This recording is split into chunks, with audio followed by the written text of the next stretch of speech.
Tiga proses ini adalah bagian daripada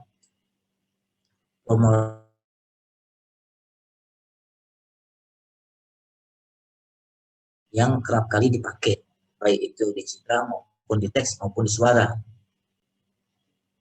Sinyal teks, sinyal suara, dan sinyal citra.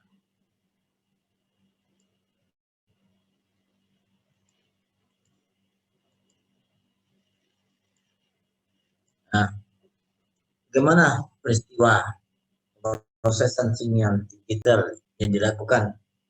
Tahap pertama adalah merubah sinyal itu sendiri dari analog ke digital.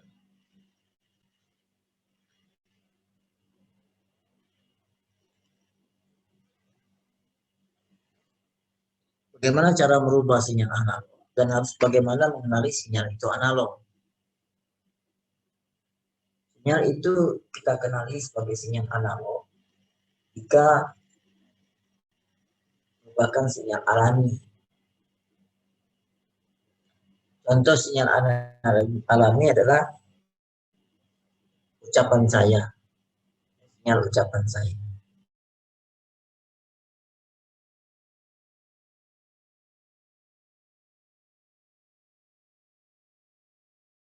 Kemudian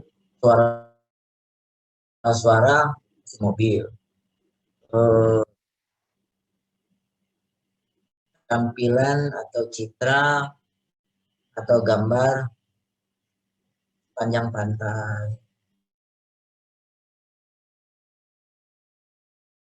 hilir mudiknya, hiruk pikuknya di lampu merah. Itu semuanya sinyal analog. Nah, supaya bisa diproses, ya, terserah mau prosesnya ini untuk dijadikan apa, untuk dikonsumsi apa, penggunaannya itu nanti dipikirkan lagi. Apakah sinyal itu mau dikirim ke jauh daerah yang jauh, apakah sinyal itu mau dimirip-miripkan, apakah gambar itu mau dimirip-miripkan, apa gambar itu mau dieditkan, apakah suara itu mau dimiripkan atau suara itu mau diplesetkan, dan seterusnya. Nanti pada prosesan lagi.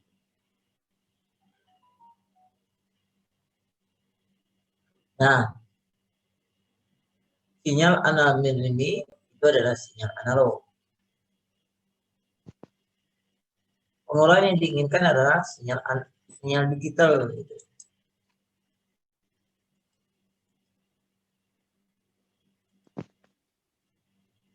Itu dikonversi ke digital.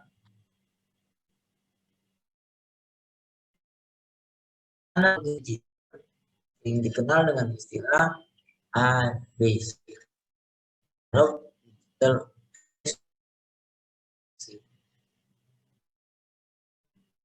Nah, pakar atau orang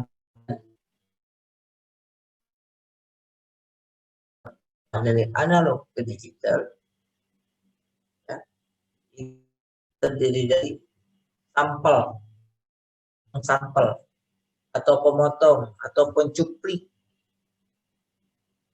kemudian dikuantifikasi, artinya dikodekan, diurutkan, ditandai,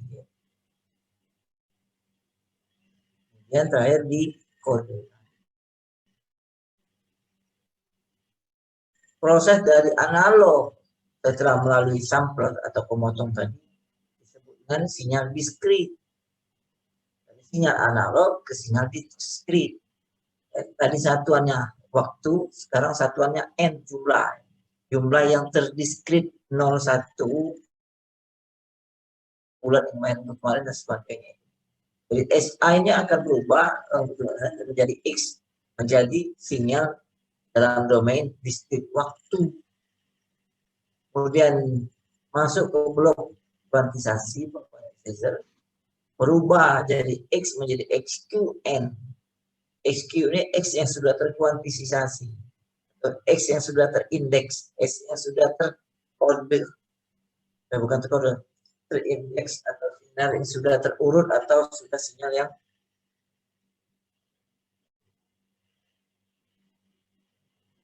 mirip-miripkan.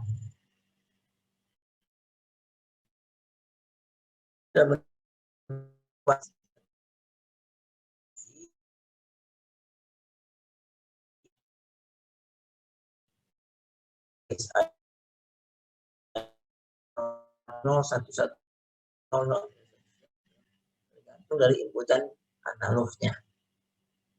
Ya. Sinyal analog menjadi sinyal digital, mulai dari besaran alami menjadi besaran digital. Ya. Kemudian sebelum digital melalui sinyal diskrit dulu, kemudian sinyal kuantisasi, tahapannya baru sinyal digital. Jadi perubahan sinyal analog ke sinyal digital melalui proses sinyal diskrit dan sinyal kuantisasi. Kemudian proses konversi.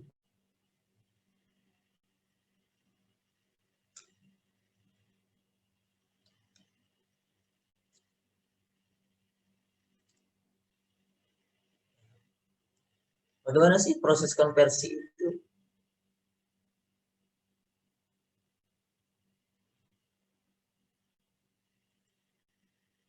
Adalah proses yang terdiri dari sampling, kuantisasi, dan coding.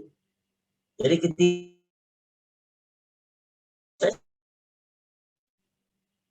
ini namanya proses konversi atau perubahan. Jadi proses perubahan itu, pengubahan itu mulai dari sampling tahapannya, tahap kedua kuantisasi, dan tahap ketiga apa itu sampling? Adalah mengkonversi sinyal waktu kontinu menjadi sinyal waktu diskrit dengan amplitudo yang kontinu. Amplitudo yang kontinu terus menerus. Nah, nggak boleh ini stop, mulai lagi dari sini, ininya kosong, nggak boleh, nggak kontinu. Artinya gelombang puncak, gelombang lembah sama puncak ini akan terputus, itu namanya tidak kontinu.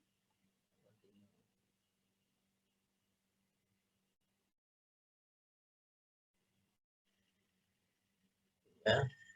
Kemudian kuantisasi, amplitudo tiap sampel dikuantisasi menjadi dua paket n level. Jadi amplitudo ini satu amplitudo dikuantisasi menjadi dua paket n. N itu ini satu, dua, tiga, empat, lima, enam. Jadi potongan-potongan ini namanya n. Potongan n pertama, kedua, ketiga, keempat, lima, dan enam seterusnya. Jadi dua paket n level. Dengan n itu jumlah bit untuk merepresentasikan satu sampel, jumlah bit. Jadi kalau dalam satu ini representasikan 7 bit, berarti jumlahnya 7. 1, 2, 3, 4, 5, 6. Ini berarti 6 bit. Sinyal ASCII. Nah, coding atau level dikodekan menjadi bit dengan panjang n bit. Jadi panjang ini banyak n bit. Banyak n bit, satuan waktu dengan satuan n bit itu sama. Satu dalam bentuk analog, satu dalam bentuk digital. N itu kan sinyal digital. Itu sinyal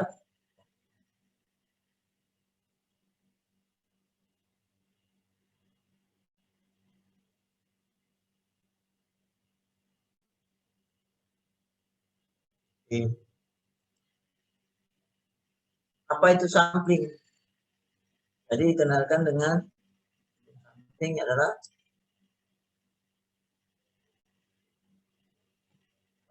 dan tadi sinyal praktis mana nih?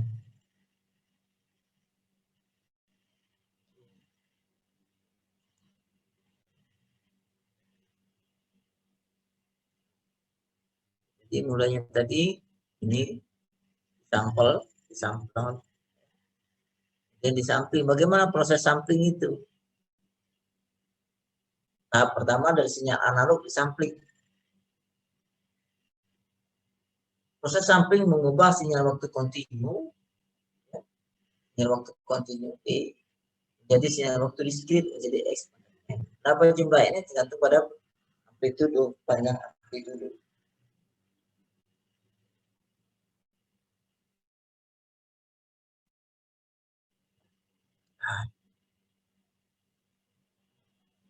Jadi XN ini akan mengubah sinyal kontinu ini dalam waktu T, jumlah TS, sejumlah periodenya. NTS, mana T adalah periode. Nah, NTST ini sama dengan NTS ini. Tinggal ganti aja XT, NTS. Dimana N adalah dari minus 2, dan 1, 0, seterusnya. Boleh dari minus sebelumnya. Boleh dari minus sebelumnya ini. Kita mulai dari 0 ini. Ini mulai dari 0. 1, 2, 3, 4. Mana tes adalah periode sampling. Periode sampling itu ini periodenya.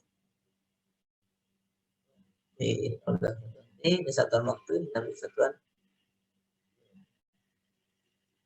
Ini semua pengertian periode sampling itu adalah NT, N jumlahnya.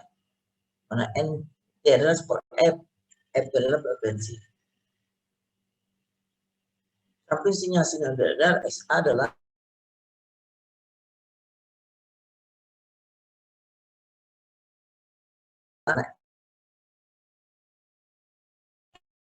sinyal sinyal frekuensi keseluruhan dibagi frekuensi sesaat atau frekuensi per satuan waktu. Nah, jadi kalau seandainya semua sinyal bentuk sinyal yang ini, bentuk sinyal ini direpresentasikan menjadi XA A cos 2 pi FT ditambah theta, yang minggu lalu bagaimana menyusun sinyal dari sinus dari kosinus. Bila mana sumber contoh sinyal itu adalah merupakan fungsi A cos 2 ini, ya, apakah T akan berubah jadi NT sama dengan XN cos 2 V NT. Kita berubah menjadi NT. Nah, T itu adalah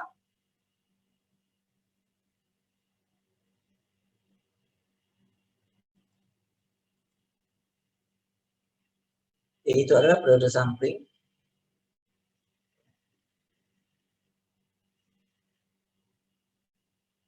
F itu ketahui bahwa F itu sama dengan F ke Fs ya. Jadilah rumusnya seperti ini. Ini adalah persamaan sampingnya sinus. Omega adalah 2 pi omega T.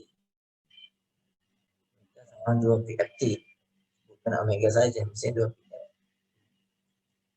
Nah, jadi dari sinyal analog menjadi sinyal diskrit melalui sampler.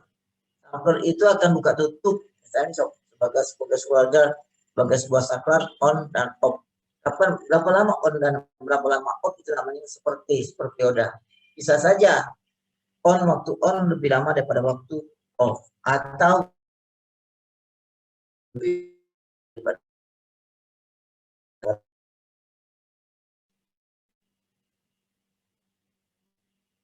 misalnya Anda punya 7 segmen, ya, lampu kedap-kedip. Nah, mungkin lebih lama kedap baru berkedip, atau lebih sebentar kedap kedipnya lama betul, atau artinya bersinarnya lama itu baru mati. Waktu hidup dan waktu mati ini bisa sama, bisa lebih kecil di antara mereka.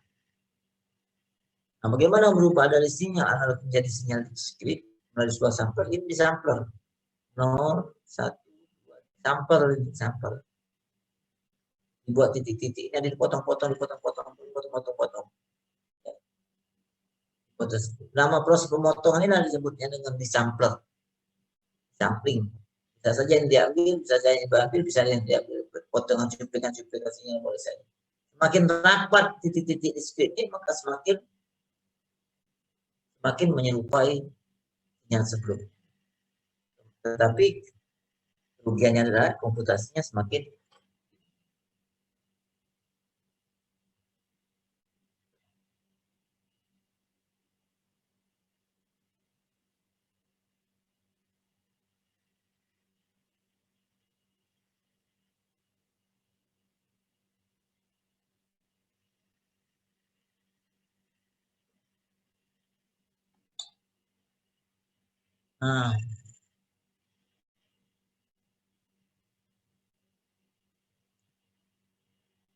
Sekarang ini ya. Dan ini, nah, kalau ini bagian daripada sinyal ini, misalnya ini, diambil kecil saja. Contohnya misalnya diambil panjang gitu ya. Ini sebelumnya, dari minus sebelumnya. Nanti sebelum sinyal itu dibangkitkan. Mulai hitungan daripada fungsi sinyal sebelum nol. Nolnya sedikit ya. Ini seolah lama sebelum nolnya, sebelum dilakukan proses. Jadi makanya begitu di sampler, ya, kemudian setelah disampler melalui kuantisasi. Secara praktis proses sampling dilakukan dengan mengalihkan sinyal analog dengan deretan sinyal impuls. Sinyal sampler dengan sinyal impuls. Sinyal impuls ini untuk kemarin itu sinyal yang dibangkitkan. Dan sinyal impuls sinyal lain juga. Nah setelah ini dikali, ini sinyal input ini dikali, nah, sinyal impuls akan menjadi seperti ini. Akan menjadi diskrit. Jadi membawa sinyal analog menjadi diskrit itu dengan menambahkan atau mengalihkan dengan sinyal impuls. Jadi merubah sinyal analog menjadi sinyal diskrit dengan cara mengalihkan sinyal analognya atau sinyal alamiah dengan sinyal impuls. Menjadilah sinyal diskrit. Nah, deretan sinyal impuls, deretan ini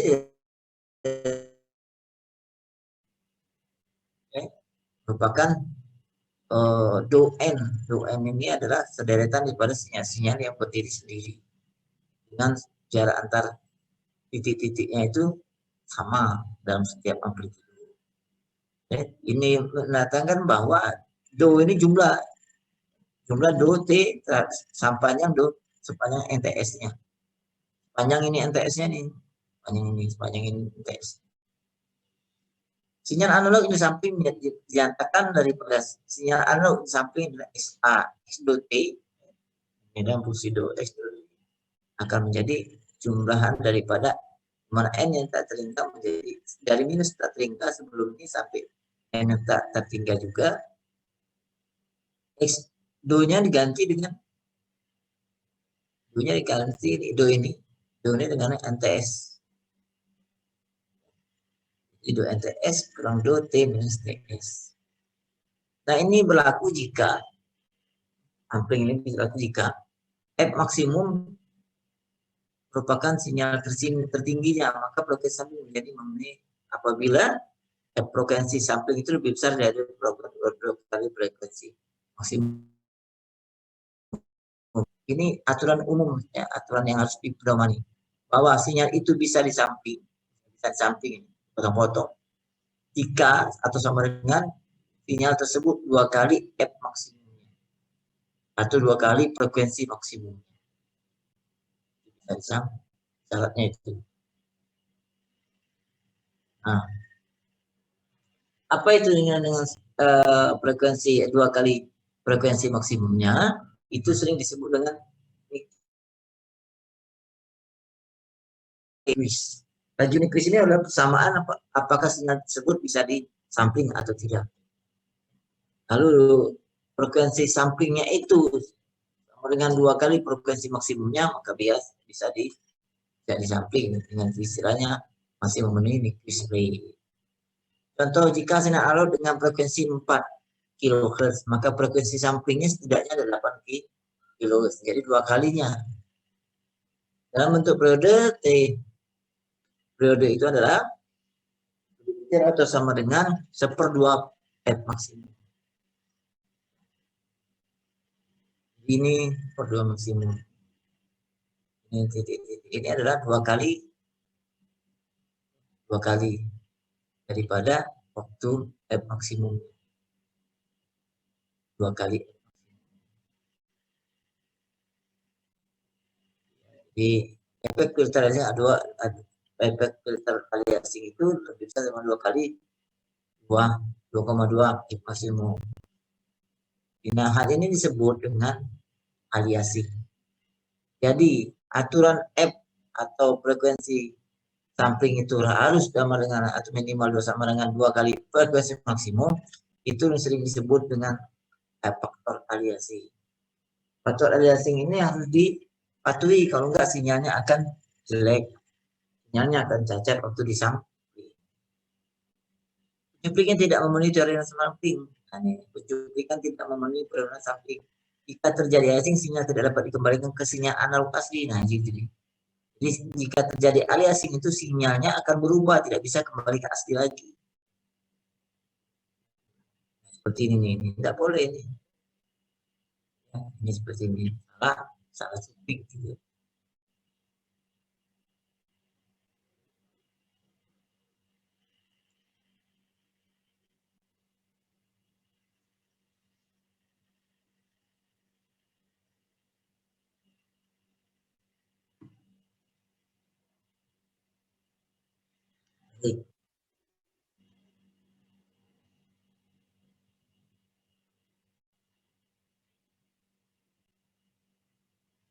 Nah, selanjutnya setelah di sampling atau di sampler, kuantisasi. Kuantisasi itu merupakan perubahan dari sinyal tersampling menjadi sinyal kuantisasi atau menjadi sinyal terkuantis. Nah, sering disebut dengan PCM, perubahan kode modulasi.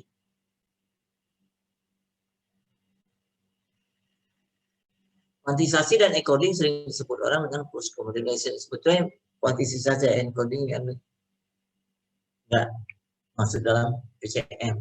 Nah, ini kuantisasi dan ini sering disebut orang PCM, sampel langsung PCM.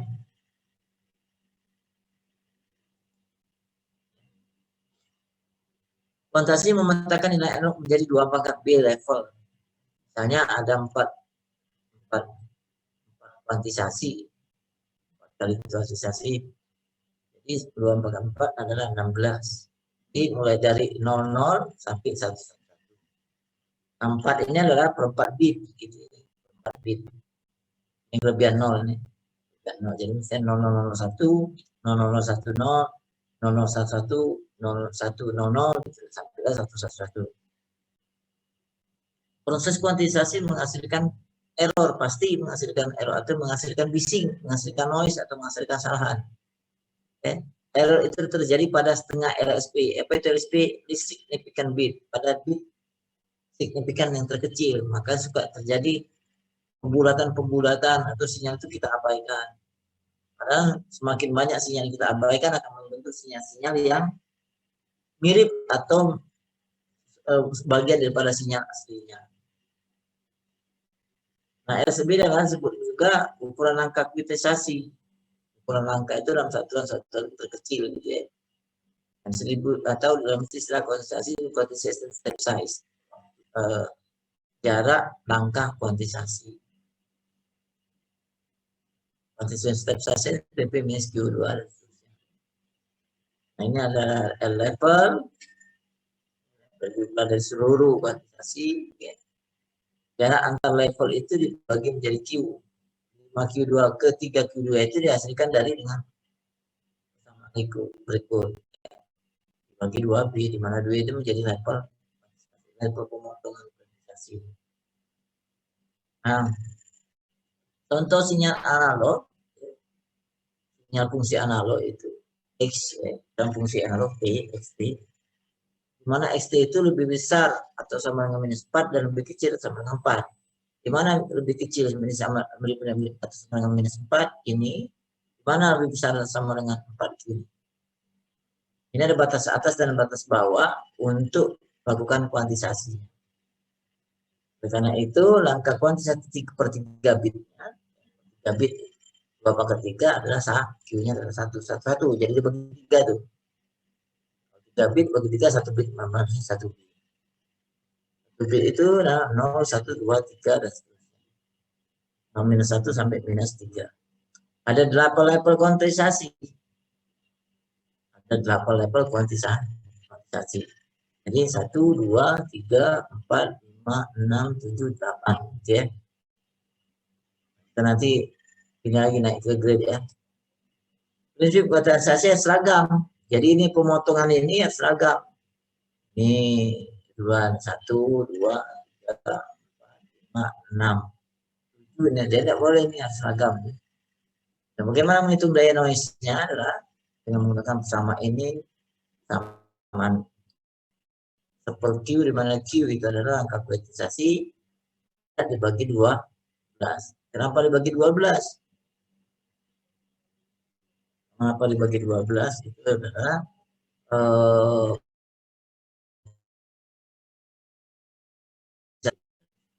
kenapa dibagi 8? Kita cari tahu dulu sini kenapa harus dibagi 12. Nah inilah jawabannya. Ya, ada 12 potongan-potongan, 12 potongan. Kuantitasasi sinyal atau yang menyerupai sinyal. Nah, selain kuantitasasi ada namanya konvolusi. Konvolusi adalah penjumlahan atau iterasi dari beberapa sinyal-sinyal yang kuantitasasi yang perlu dijumlah, yang perlu digabungkan.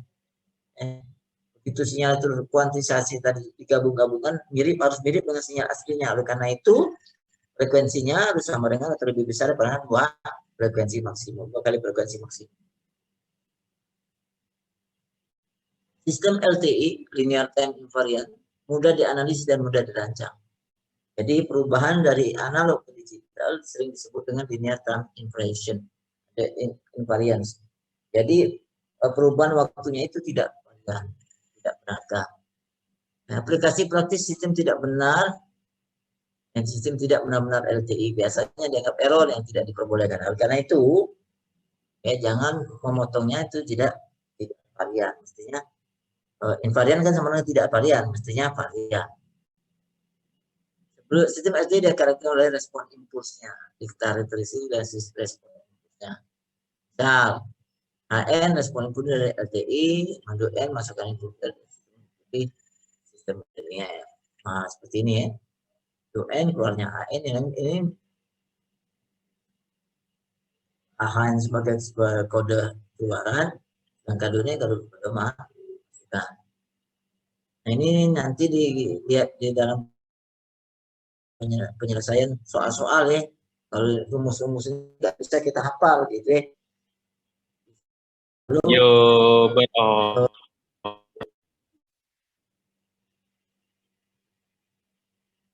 Apa keluar? Habis waktu ya.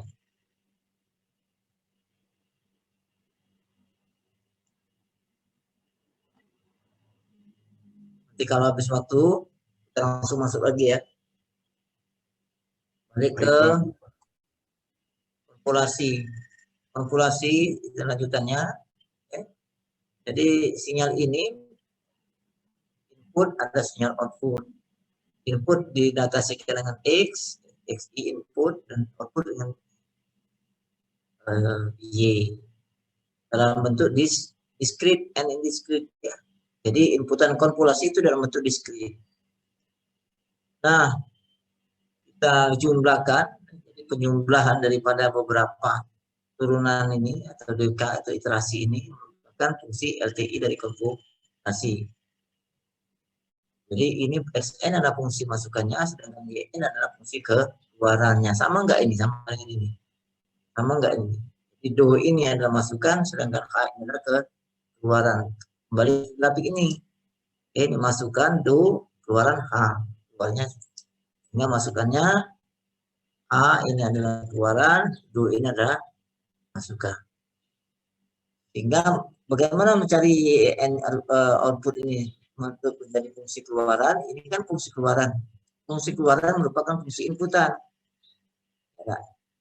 Jadi fungsi sinyal inputan dalam bentuk diskrit ya, diatur atau diproses, dioperatorkan baik operator perkalian maupun penjumlahan dengan keluarannya. Dengan keluarannya. Ya, karena itu HN ini adalah fungsi kalkulasi. di XN akan berubah menjadi N ini apabila mendapat fungsi korporasi.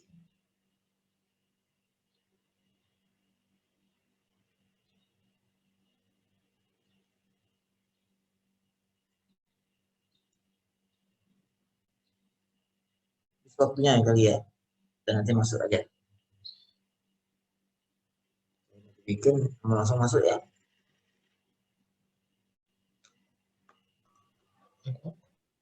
Menit lagi deh. Baik. Bagaimana cara memperoleh komponen dari inputan dan penguatan HN ini atau ganggu HN ini atau akselerasi dari HN ini. Dengan cara substitusi N sama dengan K. N ini dirubah menjadi K. Jadi XN menjadi XK.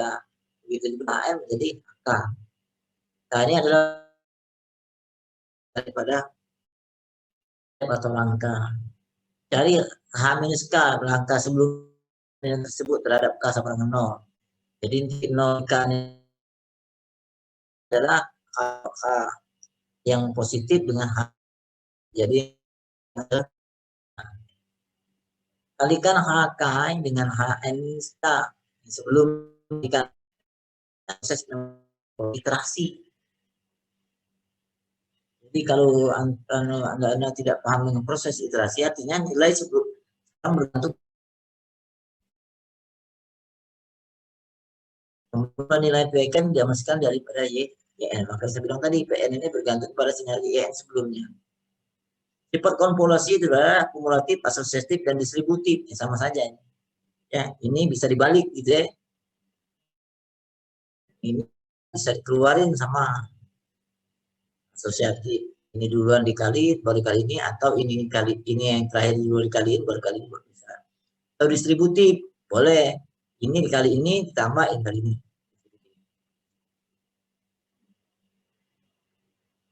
Ini contoh XN dan HN-nya.